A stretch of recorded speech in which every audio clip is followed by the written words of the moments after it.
pas une affaire de budget le cornu. L'idée, c'est de faire le meilleur budget pour les Françaises et les Français et pour que la France puisse se redresser. On le voit bien depuis une quarantaine d'années. Qu'est-ce qui nous a amené là? Qu'est-ce qui a amené l'appauvrissement des Français? Il y a quelques jours, on apprenait par exemple que le niveau de vie des Italiens était en train de dépasser le niveau de vie des Français. C'est qu'on a toujours voulu moins de travail et là, qu'est-ce qu'on veut? On veut, puisqu'il nous manque dans une année, 3 années de travail. Et là, on veut supprimer, suspendre la réforme des retraites. Alors allons-y, la réforme des retraites. Fiscale. Oui. On est un des pays d'Europe et de l'OCDE. Il y a là encore un classement qui est sorti sur la compétitivité fiscale. On est les derniers. Et il en faut encore plus, toujours plus d'impôts.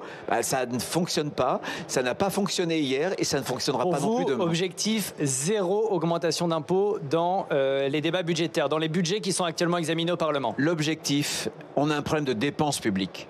Si la dépense publique, comme on nous l'a dit, crée la croissance, et finalement était la garante de la qualité des services publics.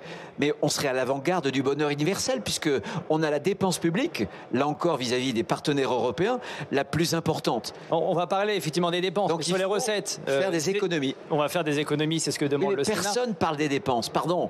Parce qu'on examinait la volet recettes, Bruno Retailleau. Oui, bien sûr, mais la solution, c'est pas l'impôt. C'est le problème, l'impôt. Donc vous dites 0 augmentation d'impôts, sinon qu'est-ce qui se passe ?